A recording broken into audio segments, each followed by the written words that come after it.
Good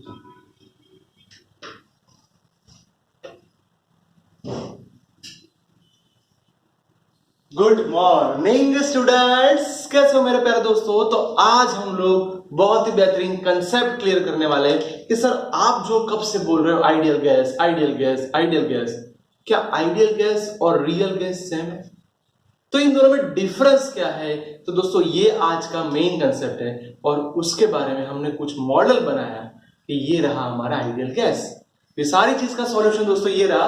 पहली चीज, ideal gas और रियल गैस के अंदर पहली चीज है कि आइडियल गैस कंपलसरी ये इक्वेशन को सेटिस्फाई करता है।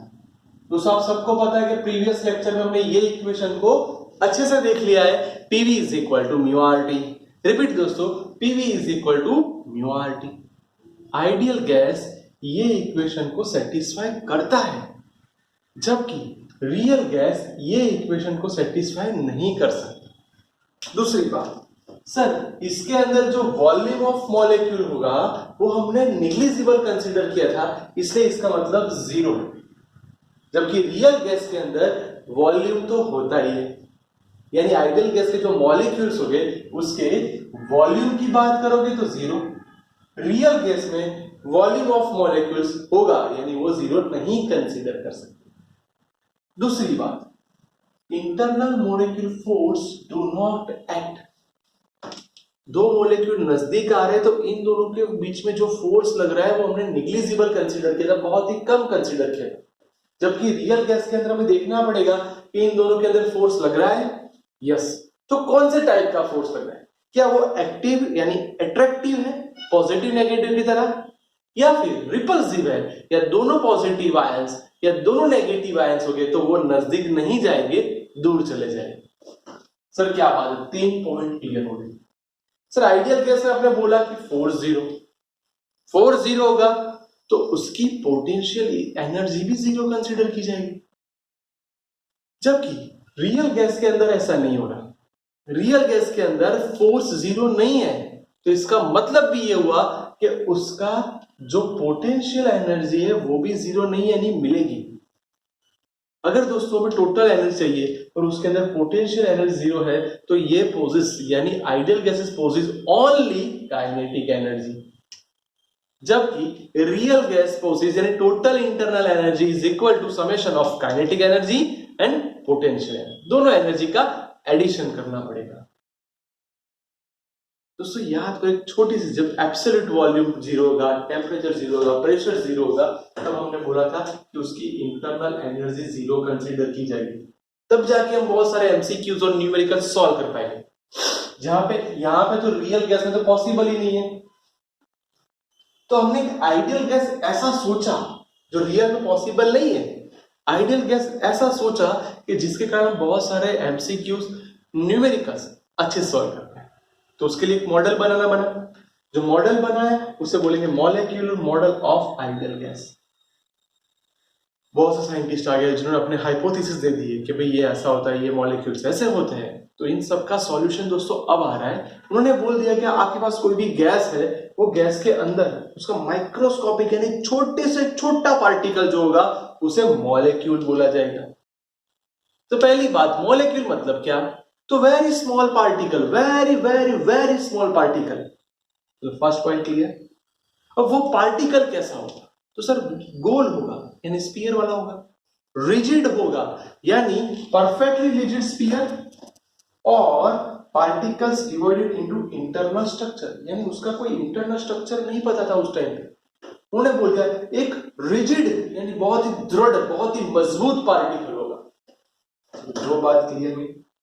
तीसरी बात दोस्तों, जब ये पार्टिकल घूमने चालू करेगा तो जब ये घूमेगा तो रैंडमली घूमेगा, यानी उसकी जो मोशन होगी वो बहुत फास्ट होगी। एक सीधी सी बात दोस्तों, यहां मैं स्प्रे मार रहा हूं तो जो उसकी सुगंध, उसकी स्मेल वो पूरे रूम में जाएगी ना, तो उसके जो पार्टिकल्स होंगे वो कितना तेज घूमते होंगे, यानी incident random motion. Random motion होगा। हो सकता है कि दो पार्टिकल एक दूसरे को टकराए या फिर पार्टिकल वॉल को भी टकराए, यानी उसका मोशन रैंडम होगा। दूसरी बात, अगर मोशन हो रहा है तो न्यूटन के तीनों लॉ आ रहा है, तो ये फॉलो कर रहा है, न्यूटन के लॉ को आइडियल गैस फॉलो कर रहा है। Yes sir. क्यों? क्योंकि आप जब फोर्स की बात करोगे तो उसके साथ साथ हम लोग दोस्तों लीनियर मोमेंटम की बात भी करेंगे। देखो ये देखो एक दूसरे के साथ टकरा रहे हैं, ये मॉलिक्यूल्स दीवार के साथ यानी वॉल के साथ भी या सिलेंडर के साथ भी टकरा रहा है, तो इन दोनों के बीच में फोर्स लगेगा। जो फोर्स लगेगा आप सब जानते हो, न्यूटन सेकेंड लॉ क्या था दोस्तों? Force is equal to delta P by delta T. तो हमें लीनियर मोमेंटम भी दोस्तों मिल जाएगा। सर क्लियर हो गया? चलो ये दोनों कंसेप्ट क्लियर। सर इसके हमारे पास जो कोई आइडियल गैस होगा उसके 1 मोल के अंदर कितने मॉलिक्यूल्स है सर, वो भी पता है, very large amount, like Avogadro number. याद करो दोस्तों 6.023 इंटू 10⁻23 यानी इतने बड़े नंबर वाला मॉलिक्यूल रहने वाला है। सर क्लियर हो रहे हैं? बहुत सारे topic 1 2 3 clear, 7 clear, 4 clear, 5 clear. ये 6 क्या है? छोटे छोटे पार्टिकल जो होते हैं उसके इंडिविजुअल वॉल्यूम इंडिविजुअल वो बहुत कम होंगे। जैसे कि मैं एक स्कूल कंसीडर करूं, एक स्कूल जो पूरी बच्चों से भरी हुई है उसका टोटल मास कितना होगा, और उसके सामने एक छोटा सा बच्चा प्राइमरी वाला केजी वाला छोटा सा बच्चा आ रहा है, उसका वेट दोस्तों ऑलमोस्ट 15 या 20 केजी होगा। जबकि पूरी स्कूल जहां पे 12 तक बच्चे पढ़ रहे हैं वो टोटल स्कूल का मास कितना ज्यादा होगा, तो स्कूल के हिसाब से वो बच्चे का मास निग्लिजिबल हो जाएगा। वही तरह हमें जो मॉलिक्यूल्स मिल रहे हैं उनका मास की जगह में वॉल्यूम फिजिकल क्वांटिटी की बात करता हूं तो उसका वॉल्यूम पूरे सिलेंडर के वॉल्यूम के सापेक्ष में उसके रेफरेंस में बहुत ही निग्लिजिबल होगा।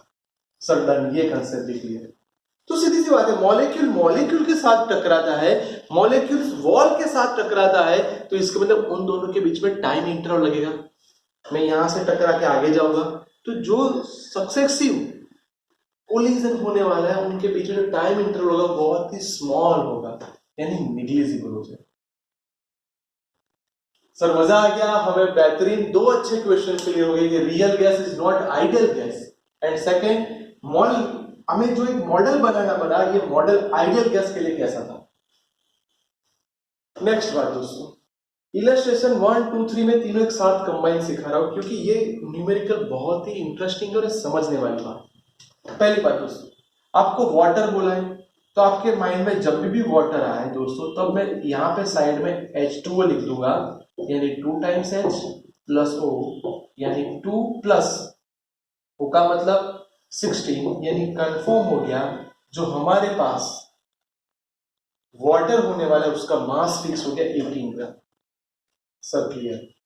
उसकी डेंसिटी यानी रो डेंसिटी दी आपको 10⁻³ किलोग्राम पर मोल, ये वाटर की, और डेंसिटी ऑफ वेपराइजेशन वाटर उसकी है 0.6 किलोग्राम पर मीटर क्यूब।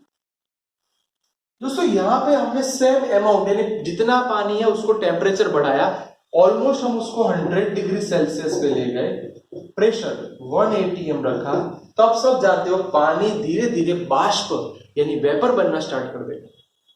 तो दोस्तों इसका मतलब जब ये वेपराइज्ड हो जाएगा तब हमें उसका वॉल्यूम ढूंढना है। सर डेंसिटी और वॉल्यूम का रिलेशन कैसे लाए? तो दोस्तों आप सबको याद होगा density is equal to mass by volume, तो मैं एक शॉर्टकट बना सकता हूं, density inversely proportional to volume. Yes sir, ये बहुत ही बढ़िया शॉर्ट ट्रिक बन गई। अब इसके हिसाब से मैं वॉल्यूम का लिखना ट्राई करूं तो वॉल्यूम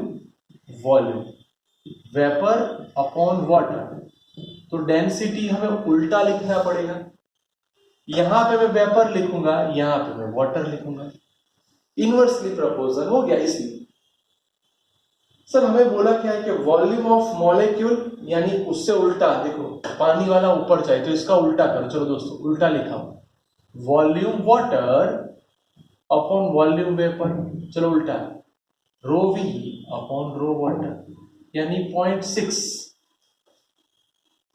और वाटर का 10⁻³ तो ध्यान से देखो आपके पास volume of water volume of vapour क्या है दोस्तों 0.6 इंटू 10⁻³ यानी 10⁻⁴। तो दोस्तों ये समझो ना कि देखो इसको सही मायने में देखने का ट्राई करो तो उसका उल्टा करो, V upon V W is equal to 6 into 10⁴। इसका मतलब volume of vapour is very very very greater than volume of water. Sir सीधी सी बात है, लिक्विड की जगह गैस ज्यादा जगह कवर करता है। देख सकते हो ये वाटर में से जब वेपर बनेगा तो उसको ज्यादा जगह चाहिए। क्यों चाहिए देखो, आपने मैथमेटिकली प्रूव करके दिखाया सर 10⁴ यानी कितनी ज्यादा जगह होगी।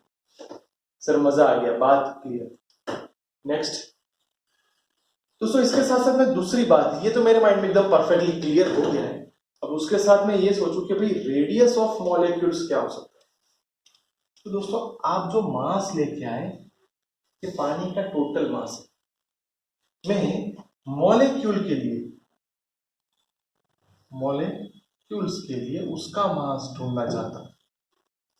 तो mass of water divide by Avogadro number, क्योंकि एक जो मॉलिक्यूल होगा उसका मास कितना है। ये जो आपको मिला वो टोटल मिला। टोटल कितना मिला दोस्तों, 18 ग्राम। इसका मैं अप्रोक्सीमेटली ऐसा लिख सकता हूं, तो मेरा आंसर आ गया 6 3 तो 3 इंटू 10⁻³ मॉलिक्यूल्स। ये मास ऑफ मॉलिक्यूल इतना छोटा है। सर अब इसके आगे क्या कर सकते हैं, हमें धीरे धीरे वॉल्यूम में जाना है। ये हमें मास मिल गया तो डेंसिटी वाला कंसेप्ट यूज करो दोस्तों, तो वो भी मजा आ जाएगा। डेंसिटी मतलब मास बाय वॉल्यूम, वॉल्यूम मतलब मास बाय डेंसिटी। मास कितना था, ये रहा सर आपके सामने। 18 मत लिखना दोस्तों, ये आपका ग्राम में आया। ध्यान से देखो 18 इंटू 10⁻³ क्योंकि आप किलोग्राम लिख रहे हो तो इसको ग्राम की जगह किलोग्राम में कन्वर्ट करो तो 10⁻³ लिखना पड़ेगा। इसलिए दोस्तों मैं इसको हाईलाइट कर रहा हूं 10⁻26। अब जब आप वॉल्यूम में जा रहे हो ना दोस्तों तो 3 इंटू 10⁻26 तो माइनस था ही सर, ये 1000 और आ गया 10⁻³ वाला, वाटर है इसलिए। तो इसको और भी ऊपर ले जाओ तो 3 इंटू 10⁻29 मीटर क्यूब। दोस्तों यही वॉल्यूम को मैं ऐसा लिखना चाहता हूं 30 इंटू 10⁻30 मीटर क्यूब। आपको लगे सर आपने ऐसा क्यों लिखा, उसका ही दोस्तों रीजन है। आप वॉल्यूम का मतलब जानते हो 4/3 πr³। ये 30 इंटू 10⁻30। दोस्तों अगर मैं इसके हिसाब से r³ फाइंड करूं, उसको सब्जेक्टिव बनाऊं, तो मेरे को रेडियस ऑफ मॉलिक्यूल मिल जाएगी पानी की 30 10⁻30। ये 4 नीचे आएगा, ये 3 ऊपर चला जाएगा। पाई की वैल्यू आप सब जानते हो 3.40। दोस्तों ये सारी चीज मिलाओगे, उसका क्यूब निकालोगे तो इसका आंसर आप सब ध्यान से देखना दोस्तों 1.928 इंटू 10⁻⁻10। दोस्तों इसको मैं अप्रोक्सीमेटली 2 एंगस्ट्रॉम लिख सकता हूं। पर गलती मत करना दोस्तों, ये वाटर के लिए आया। किसके लिए आया, वाटर के लिए। रिपीट करो माइंड में, ये हमारा आया वाटर के लिए W। अगर यही चीज को बहुत शांति से बोल रहा हूं, मेरे को वेपर चाहिए, तो उसका रिलेशन कैसे ला सकते हो। सर आपने क्या बोला, V is equal to 4/3 πr³। इसका मतलब V directly proportional to r³ लिख सकते हो। जिसका वॉल्यूम ज्यादा उसकी रेडियस ज्यादा। सर वॉल्यूम का कंसेप्ट मेरे पास था, है ना, ये सुनो। इसका मतलब देखो ये 10⁻³ का कंसेप्ट था, तो उसको मैं ऊपर ले जाऊं तो मैं ऐसा बोल सकता हूं वॉल्यूम इसका 1000 जितना ज्यादा है कंपेयर टू वाटर। इसका वेपर का 10⁻³ जितना ज्यादा है, तो इसका मतलब ये हुआ radius of vapour is equal to 10⁻, यानी multiply with radius of water.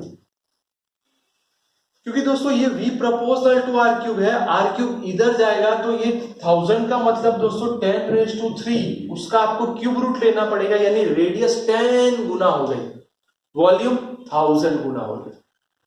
दोस्तों वॉल्यूम 1000 गुना है, इसका मतलब उसकी रेडियस 10 गुना हुई, तो radius of vapour is equal to 10 into 2 angstrom, मेरे पास आ गया 20 एंगस्ट्रॉम। सर परफेक्टली समझ में आ गया, जो वाटर था, सॉरी जो वेपर था उसकी रेडियस इतनी होगी, पर हमें वो नहीं पूछा। देखो क्या पूछा है, average distance between two molecules. तो ये हमारा एक मॉलिक्यूल वेपर वाला, दूसरा मॉलिक्यूल वेपर वाला। दोस्तों आपने अभी कुछ बोला कि इसकी रेडियस आपने बोली आरवी, इसकी भी रेडियस आरवी, तो इन दोनों के बीच में मिनिमम डिस्टेंस या फिर एवरेज डिस्टेंस की बात करूं तो sir average distance is equal to 2 times RV, यानी 2 टाइम्स आरपी का मतलब 20, यानी उस दोनों के बीच में मिनिमम इतना डिस्टेंस तो होगा ही, क्योंकि वो दोनों जब टच करेंगे तो ये जो होगा वो डायामीटर हो जाएगा। देख सकते हो इसकी भी रेडियस और दोनों की रेडियस सेम होगी। देखो दोस्तों कितने बढ़िया न्यूमेरिकल के बारे में हम डिस्कस कर दिया। प्लीज इसको ध्यान से देख लो, पक्का कर दो और एकदम परफेक्ट लिख देना दोस्तों।